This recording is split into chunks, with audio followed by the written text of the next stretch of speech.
I don't see how the Queen, who was described by Harry as vicious in his book, and Kate and William, who were unbelievably traduced both in the book and in the Oprah Winfrey interviews and by Harry in the Apple interviews, can forgive him.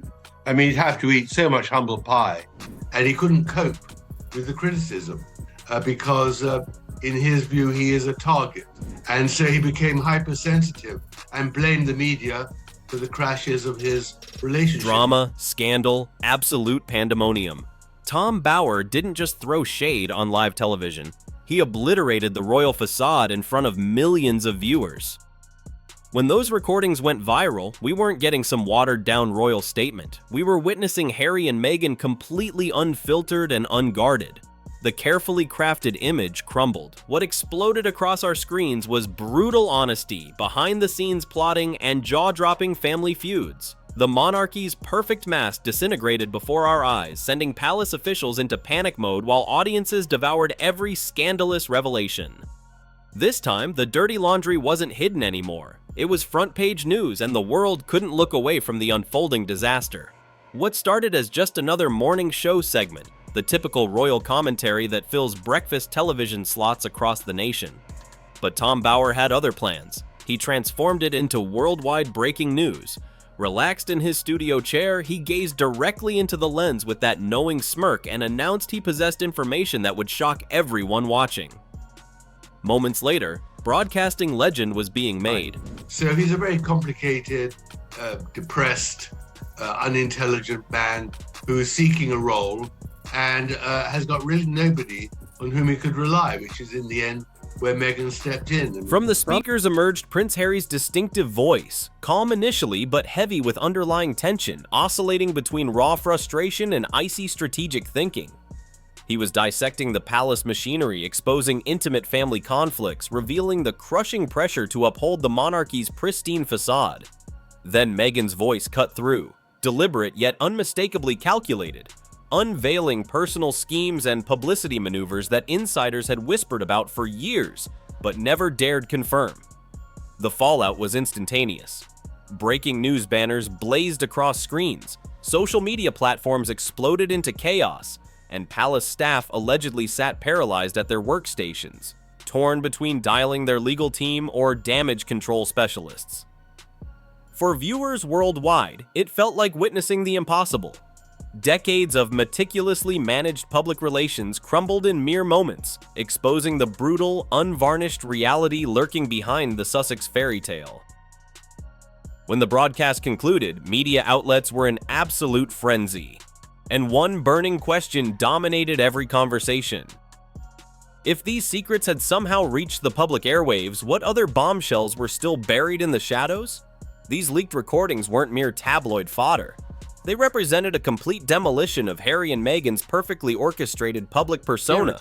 Oh, she landed this prince. That's what she was out for. We know that she was hunting for someone of wealth, of notoriety in Great Britain, and she landed, the biggest you could land. What truly shocked audiences were the glimpses of Meghan's unguarded conversations. Gone was the composed Duchess weathering adversity with dignity, replaced by someone brazenly strategizing about image manipulation, orchestrating lucrative partnerships, and deliberately circumventing centuries-old royal protocols. The recordings exposed her meticulously planning how they should spin narratives and weaponize media coverage to generate maximum public compassion while expanding their global influence. Every statement was pure tactical maneuvering, cold-blooded scheming rather than the raw emotional authenticity audiences had come to expect from their public appearances. For countless viewers, this marked the moment when the carefully constructed facade finally cracked. Previous heartfelt testimonials suddenly seemed scripted and artificial, while their ongoing battles with the royal establishment started resembling a calculated publicity campaign rather than genuine personal anguish. The jarring disconnect between these leaked conversations and Harry's polished performances across streaming platforms, high-profile interviews, and humanitarian galas became impossible to dismiss. The supposed royal rebel was exposed as a ruthless strategic operator. Each public utterance had been carefully engineered for commercial impact as much as emotional truth. Honesty. Absolutely. What we're really now seeing is that both of them, having posed as the victim for so long, are really the aggressors. Was this elaborate performance all smoke and mirrors? Did Harry genuinely seek reconciliation or simply sensational media coverage? These bombshell disclosures left devoted supporters and harsh detractors equally stunned, frantically reassessing every assumption about the couple's true motivations. If these were their unfiltered private discussions, what other devastating secrets remained locked away from public scrutiny? Among the most jaw-dropping moments woven throughout these leaked conversations was an ominous yet unmistakable mention of Harry and Meghan's children, Archie and Lilibet, described disturbingly as controllable publicity tools. Within the recordings, Meghan supposedly analyzes their children's calculated absence from public events, revealing it as a strategic decision designed to manipulate public perception and preserve an air of exclusive mystery. Then emerged what countless listeners deemed the ultimate bombshell, a casual remark hinting at borrowed children. The identical conspiracy theory that has circulated relentlessly across online forums and social media platforms for countless months. Years. They have created the stories and the speculation and the questioning about the origin of both children. Instantly, what had previously been written off as baseless internet conspiracy theories transformed into a pressing worldwide controversy. News organizations descended like vultures, dissecting every recorded word for hidden meanings. Front-page stories demanded explanations regarding Archie and Lilibet's mysterious absence from significant royal ceremonies, their deliberately obscured birth circumstances, and the impenetrable wall of secrecy that has shrouded their existence since Harry and Meghan's dramatic California exodus. Legal analysts were urgently consulted to provide commentary. Could there be any documented cases of celebrities employing child performers for family appearances, or was this simply careless phrasing blown completely out of proportion? Several attorneys highlighted serious custody complications if these recordings were ever introduced as proof of deliberate public deception. For die-hard supporters, such allegations remained absolutely inconceivable. Certainly no loving parent, particularly someone who champions children's privacy rights so passionately, would ever exploit their own offspring for commercial gain. However, skeptics and relentless internet investigators push these conversations into increasingly dangerous territory, resurrecting old pregnancy conspiracy theories and questioning whether the children deserved their inherited royal status. Child protection organizations expressed alarm, warning that minors utilized primarily as marketing tools or public relations assets could suffer devastating psychological consequences lasting well into adulthood. For fame and a lust for perpetual glory, but they're very ambitious to be very successful and earn more and more. And the only way they can do that is by dominating the media and manipulating the media. Harry and Meghan maintained complete radio silence while the controversy exploded around them. That conspicuous quiet wasn't perceived as noble restraint or calculated composure, but rather as damning confirmation that these explosive accusations warranted thorough investigation.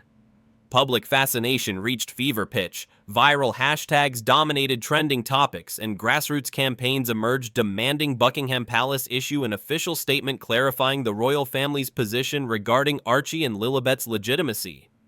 Whether the borrowed children reference represented careless word choice or revealed something far more sinister, its impact proved absolutely devastating. It ripped open a much larger cultural examination of genuine versus manufactured authenticity, celebrity privacy boundaries, and how far public figures will exploit their own families for fame. These recordings didn't merely shift public perception. They triggered a massive legal, moral, and emotional catastrophe that continued spreading like wildfire with no containment in sight. Behind closed doors, the response transcended mere panic into complete organizational chaos. While the damaging audio clips spread virally across news networks and digital platforms, Harry's closest advisors launched into full damage control emergency protocols. Staff members described an atmosphere more toxic and desperate than any royal crisis in living memory. Communication devices ringing incessantly, legal representatives working around the clock, and Harry allegedly stalking through his home, absolutely livid and completely stunned as his private conversations unleashed total destruction in real time. Is that they're hurtling towards the precipice. I mean, they really are now battling for survival. Brand Sussex has been so damaged this What made this spectacular implosion uniquely catastrophic was the comprehensive foundation Tom Bower had painstakingly constructed through years of meticulous investigative work. Bower had systematically documented alarming behavioral patterns throughout Harry and Meghan's professional interactions. Explosive tirades directed at royal household staff, calculated campaigns to manipulate media narratives, and ongoing warfare with both family members and longtime supporters. These incidents weren't random occurrences.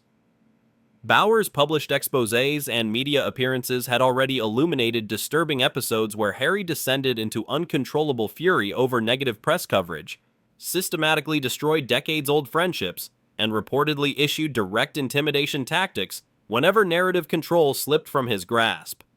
One particularly damaging revelation Bower had unearthed concerned Harry's devastating nuclear strategy following their royal departure.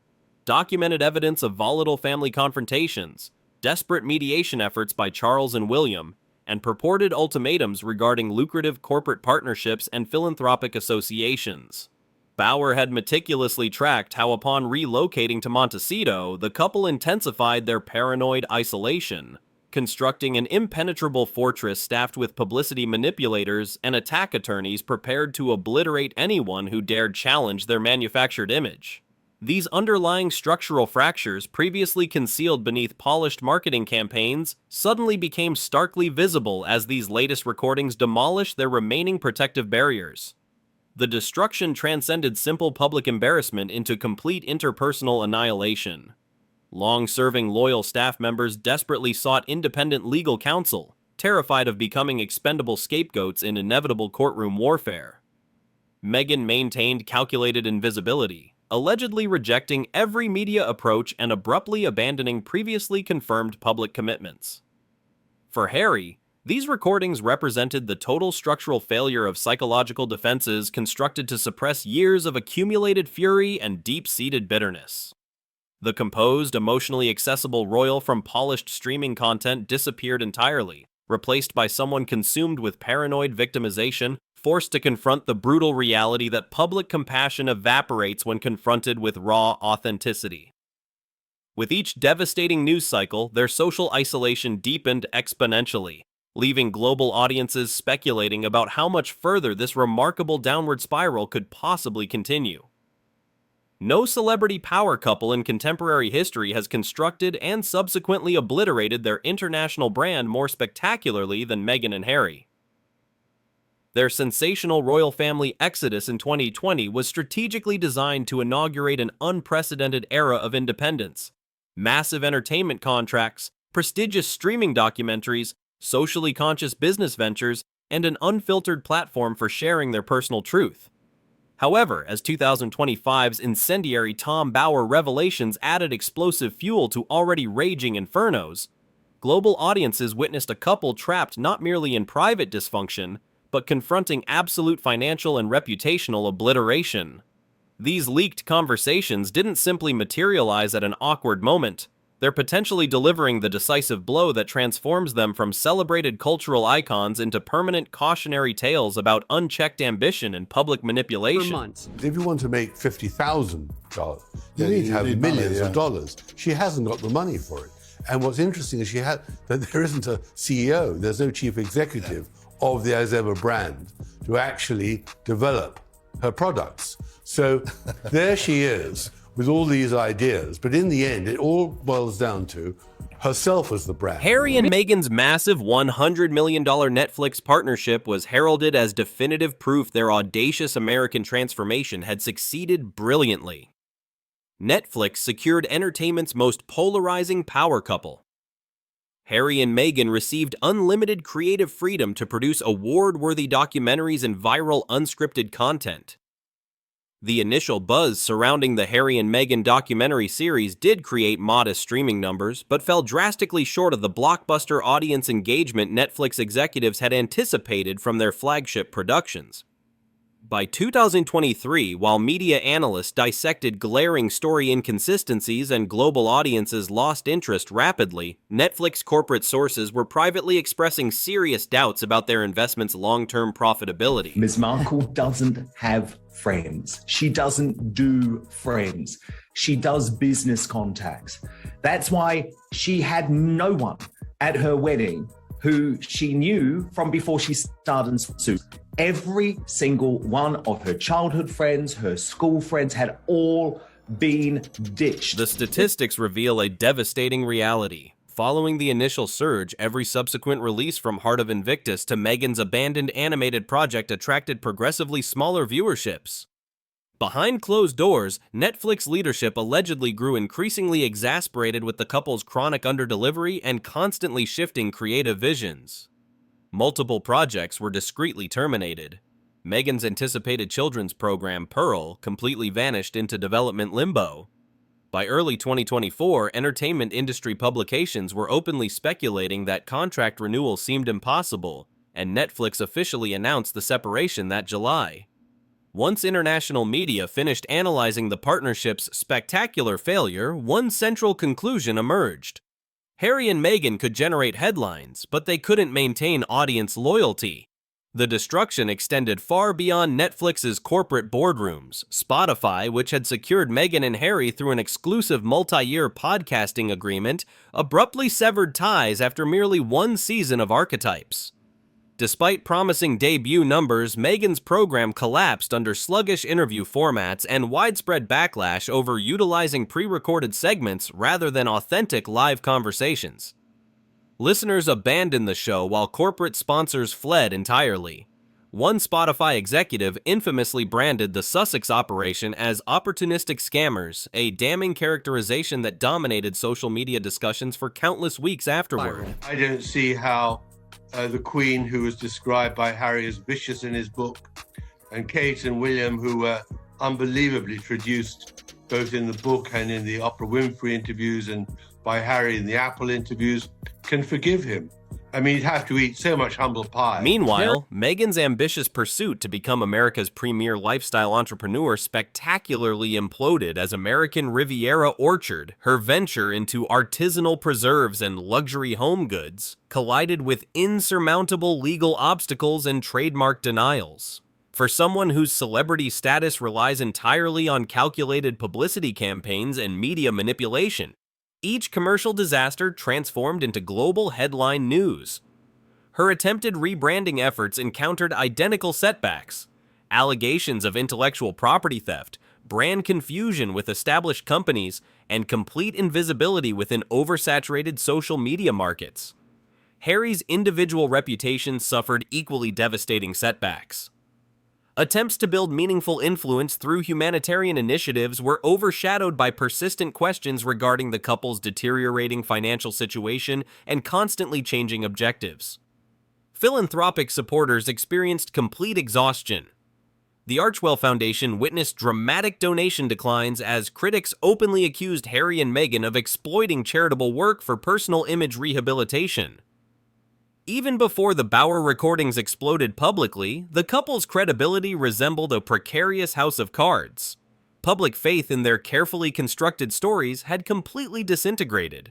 Audience engagement for their latest projects became sources of public humiliation. Corporate executives who previously competed for Sussex endorsements now classified them as toxic liability risks. Charitable organizations discreetly severed partnerships while scheduled speaking opportunities mysteriously disappeared entirely. Investigative reports exposing extravagant expenditures and massive staff exodus from their Montecito compound reinforced perceptions of a couple frantically clinging to an unsustainable luxury lifestyle their failing business ventures could no longer financially support. Financial journalists throughout Britain and California openly reported that Harry and Meghan were experiencing severe cash flow problems. The California property market collapse left them asset-heavy but critically short on available funds. Mounting litigation expenses, exorbitant private security costs, and the complete elimination of major revenue sources created crushing financial pressure, generating widespread rumors about desperate behind-the-scenes property liquidations and emergency loan applications. The situation became even more dramatically apparent as former celebrity supporters Oprah Winfrey, Tyler Perry, and various Hollywood elite either publicly distanced themselves or maintained conspicuous silence. Against this catastrophic financial backdrop, Tom Bowers' recordings detonated like a precision-guided explosive device. At precisely the moment when preliminary reconciliation discussions were cautiously emerging between the Sussexes and Buckingham Palace. According to palace insiders, senior royal family members were discreetly preparing to extend a tentative peace offering, possibly welcoming Harry back into charitable initiatives or private family gatherings to heal the devastating interpersonal wounds. Harry, crushed under overwhelming public scrutiny and financial desperation, was allegedly contemplating attending significant family celebrations, even considering transitioning toward a more subdued, less inflammatory public presence. However, the leaked conversations obliterated any possibility of reconciliation as Harry and Meghan's unfiltered voices exposed private resentments, ruthless strategic planning, and the devastating borrowed children conspiracy theories. Palace communication channels immediately froze completely, while legal departments activated full emergency protocols. Corporate partners witnessed another tsunami of humiliating media coverage. If Harry and Meghan possessed neither commercial viability nor basic trustworthiness, what possible benefit could any business association provide?